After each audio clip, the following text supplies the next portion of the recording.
आज मैं आप सबको क्लास 10 का जो है वो हिस्ट्री का नेशनलिज्म इन इंडिया पढ़ाने जा रहा हूँ। अब आप कहोगे कि एग्जाम के इस टाइम में मैं आपको नेशनलिज्म इन इंडिया क्यों पढ़ा रहा हूँ। तो देखो, मैं आपको डिटेल में नहीं पढ़ाऊंगा, मैं आपको वन शॉट रिवीजन दे रहा हूँ।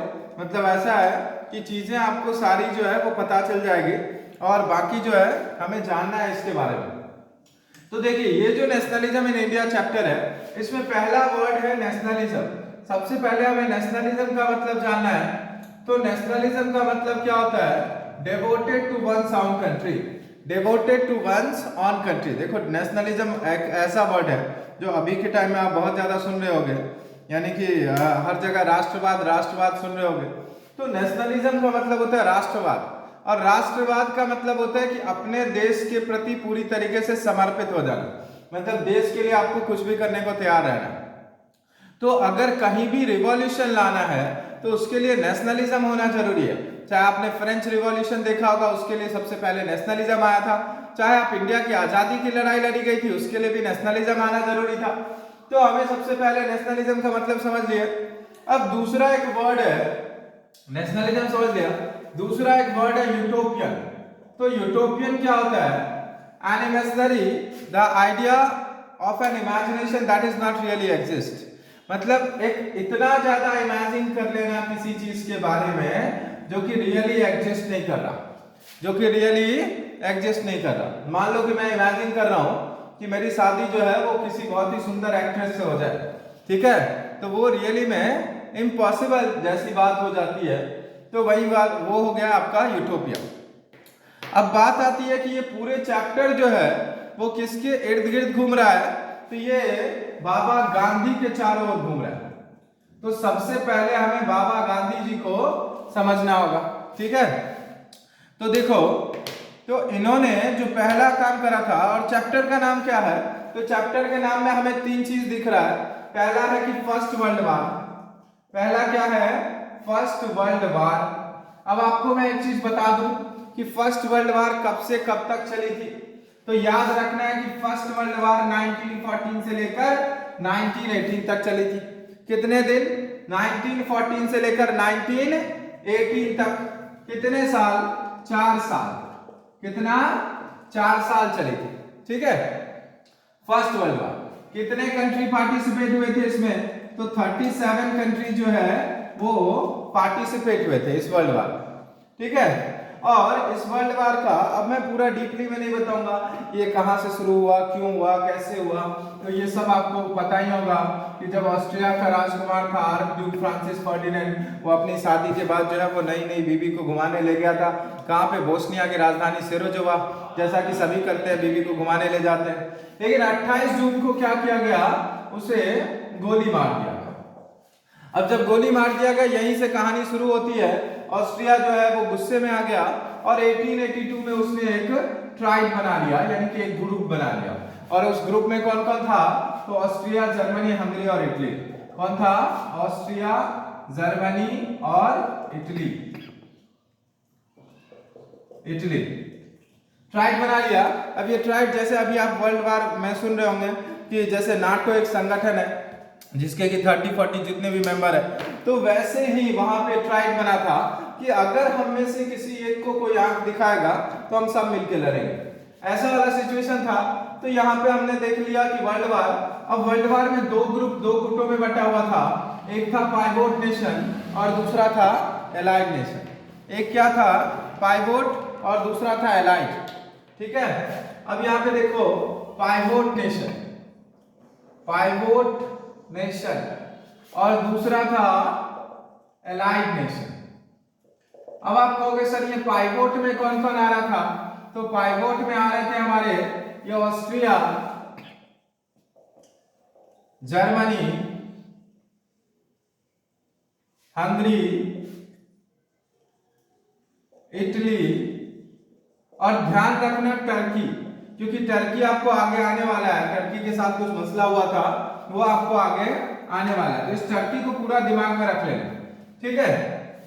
एलाइड नेशन में कौन कौन था?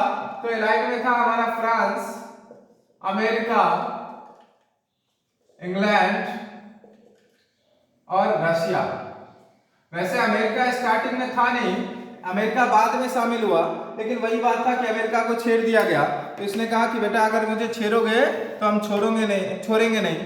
तो ये वाला सिस्टम जो है वो अपना लिया। तो यहां से शुरू हो जाता है, ये इनकी जीत भी हो जाती है। ये जो है ये ग्रुप जो है वो जीत भी जाती है, ठीक है। अब लेकिन जीत तो जाती है, लेकिन यहाँ पे ये हमारी लड़ाई नहीं थी, हमें बिल्कुल ही शामिल नहीं था होना था। जिस तरीके से अभी हम न्यूट्रल थे, उस टाइम भी न्यूट्रल रह सकते थे, लेकिन कुछ लोगों की बकलोली की वजह से, मैं नाम नहीं बताऊंगा किनकी बकलोली की वजह से, लेकिन कुछ व्यक्तियों की बकलोली की वजह से हमें इस वॉर में शामिल होना पड़ा, ठीक है। अब गांधी जी से अंग्रेजों ने कहा कि if you assist me in this war I will free your country. अगर आप इस वॉर में मेरी मदद करोगे तो मैं आपके कंट्री को आजाद कर दूंगा। और on the call of Gandhi ji many people participated in that war. और गांधी जी के कॉल पे बहुत सारे लोगों ने इस वॉर में पार्टिसिपेट भी किया, ठीक है। तो आप समझ गए होंगे कि आखिर लोगों ने क्यों किया, और बहुत सारे लोगों की जानें चली गई। चलो ठीक है, वहां तक तो ठीक था। उसके बाद क्या हुआ, उसके बाद जो है लोगों ने पार्टिसिपेट किया। लोगों को उम्मीद था कि भाई अब तो अंग्रेजवा जीत गया तो अब हम लोग को आजाद कर देगा, लेकिन हुआ इसका उल्टा। ये जो अंग्रेज बकलोल था वो जीत तो गया, लेकिन वहां से आने के बाद जोश में हम पे एक बहुत ही गंदा कानून लगा दिया। और उस गंदे कानून का नाम आप सबको पता होगा, उसका नाम क्या था, रॉलेट एक्ट, जिसको हिंदी में कहते हैं काला कानून। अब इसे काला कानून क्यों कहा गया? सबसे पहले इसका डेट हम समझ लें कि देखो 1918 में वॉर खत्म होता है। लिंक करके याद करना, बहुत आसानी से याद हो जाएगा। 1918 में वॉर खत्म होता है, और मार्च 1919 में ये गधा आदमी यानी कि अंग्रेज, इसने क्या किया, रॉलेट एक्ट लगा दिया, जिसे हम काला कानून कहते हैं। अब ये इसमें क्या था, आखिर क्यों इसे काला कानून कहा गया? तो इसमें था कि 2 years imprisonment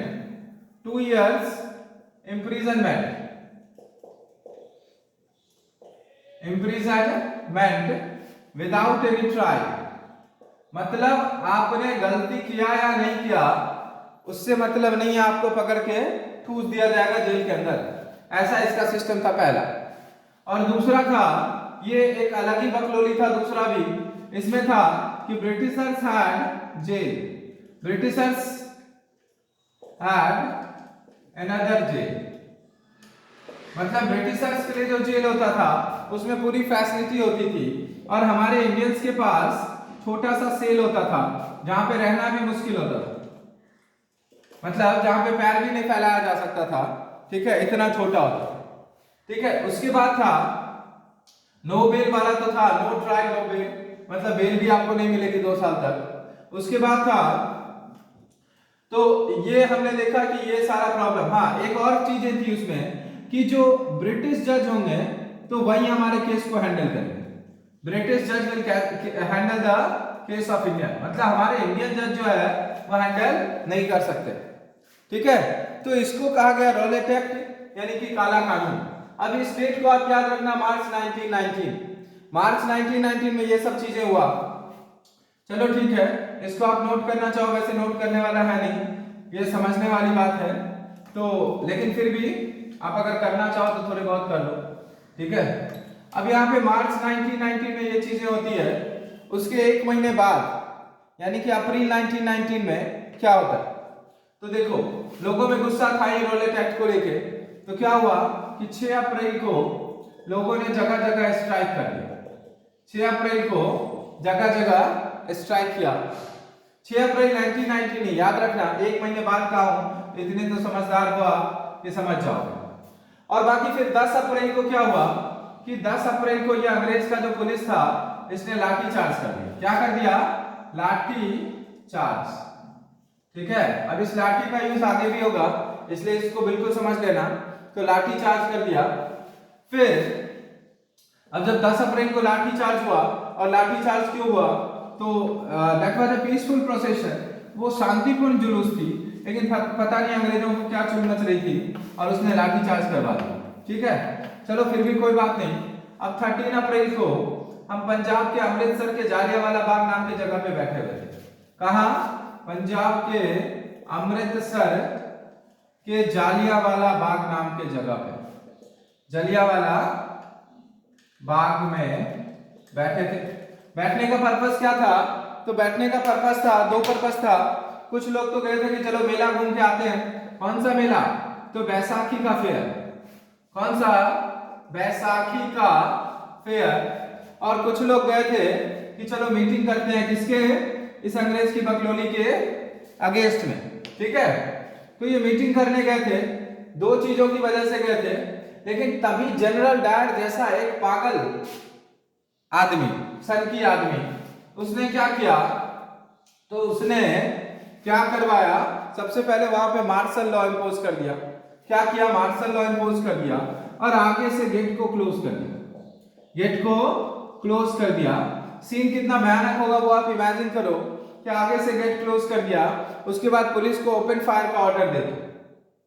ओपन फायर का ऑर्डर दे दिया जिसमें thousands of people killed, thousands. अब यहाँ पे देखो कि आपको बहुत सारे टीचर बताएंगे, बहुत सारे बुक में भी बताएगा कि 1000 लोग मारे गए, ऐसा कुछ नहीं था। Thousands of people where killed, मतलब हजारों की संख्या में लोग मारे गए, ठीक है। एंड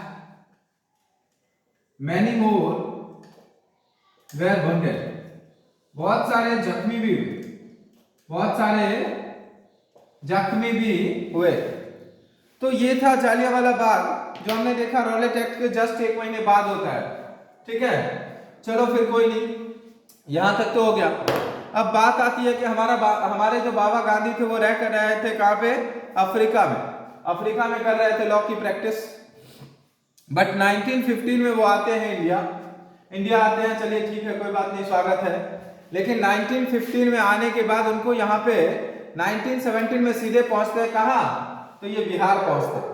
और बिहार में उनको वेलकम कौन करता है? देखो ये ऑब्जेक्टिव में आपको पूछ सकता है कि who welcome Gandhi ji in Champaran movement. ये बिहार के जो चंपारण है वहां पे इनका वेलकम किया जाता है, ठीक है। अब ये बिहार के चंपारण में क्या? तो बिहार के चंपारण में आए कौन? गांधी जी। अब बिहार के चंपारण में आए, अब न कितने ईस्वी में? 1917 में Champaran movement, Champaran movement 1917। Welcome कौन किया गांधी को? तो गांधी को वेलकम किया राजकुमार शुक्ला। राजकुमार शुक्ला, इनके बारे में मैं ज्यादा नहीं बताऊंगा, वैसे मैं थोड़ी सी बातें बता दूं कि ये लोग जो है इनको अनसंग हीरो कहा जाता है, मतलब जिन्होंने जितना बड़ा काम किया इनके बारे में उतनी ख्याति फैली नहीं। खैर कोई बात नहीं। तो राजकुमार शुक्ला वैसे थे जमींदार या ब्राह्मण, ठीक है, ब्राह्मण थे और जमींदार भी थे। इनको कोई मतलब नहीं था कि क्या किसानों से क्या हो रहा था, किसानों को क्या दिक्कत थी, लेकिन फिर भी इन्होंने सबको दरकिनार करते हुए इनको लगा कि किसानों के साथ ज्यादती हो रही है और इसलिए मुझे किसानों का समर्थन करना चाहिए। तो उन्होंने सोचा कि इस टाइम में फेमस आदमी कौन था? देखो उस टाइम में दो व्यक्ति बहुत ही फेमस चल रहे थे और वो थे नेहरू और गांधी। मतलब वो कहते हैं ना कि जिस चीज को छू दे उसे सोना बना दे, ऐसी वाली बात थी। तो वहां पे ये चीजें हो रही थी, ठीक है।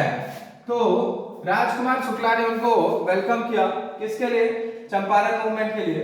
अब ये चल रहा था कितने ईस्वी में? 1917 में, ठीक है।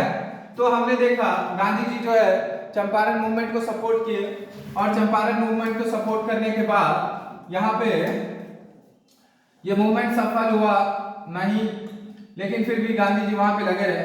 अब देखो गांधी जी वहां तो ठीक है, उसके बाद थोड़ा सा और आगे गए। कहाँ गए? 1917 में ही ये पहुंच गए कहाँ? गुजरात के खेरा में। कहाँ पहुंच गए? गुजरात के खेरा में।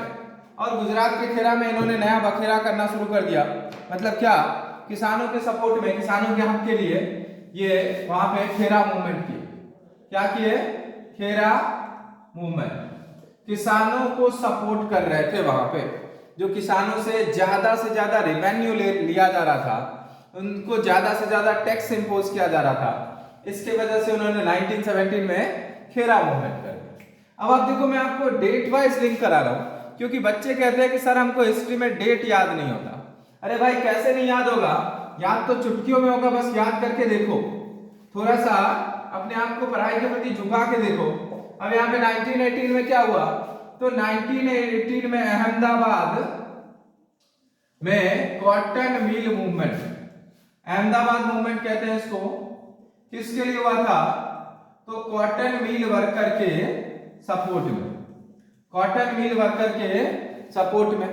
अब ये कॉटन मिल वर्कर के सपोर्ट में क्या हुआ था, तो ये कॉटन मिल वर्कर जो था इनके साथ भी इनसे काम ज्यादा और पैसे कम, यानी कि लेस वेजेस और मोर जॉब वाली सिस्टम थी, जैसा कि अंग्रेज इसके लिए आदी थे कि भाई हम ज्यादा काम लेंगे और तुमको पैसे कम देंगे, ठीक है। तो ये था, यहां तक हमने देखा कि ये सारी चीजें चल रही थी।